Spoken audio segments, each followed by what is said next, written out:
Welcome to your first ukulele lesson. Bass line.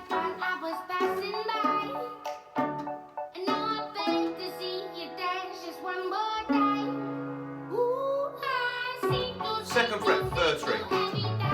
Second fret, second string. Fourth fret, second string. First fret, second string. Keep doing that over and over. You can do it quickly.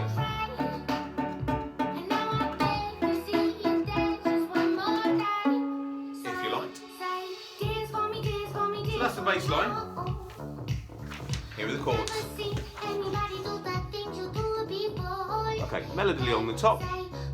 That was the bass line. And the chords are F sharp minor, D, E, and D flat minor. Now that might all sound a bit complicated, but it's not at all. I'll teach you how to play the F sharp minor, that's the first one. But then you know the D, an E, and a D flat minor are the same shape as a D, you just move them up and down different frets, okay? So let's give it a go.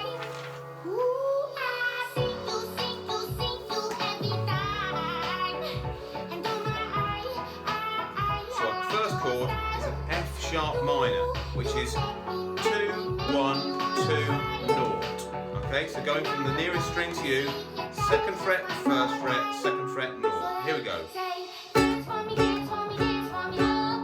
D. And E is 2 frets higher. Like that. Same shape as the D, but it's 2 frets higher. Okay? So you play it in the same way with your thumb. So now we've got F sharp minor, D, E, slide down to the first fret with your thumb and play the first 3 strings, but not the last one. And that's a D flat minor. So we've got, here we go.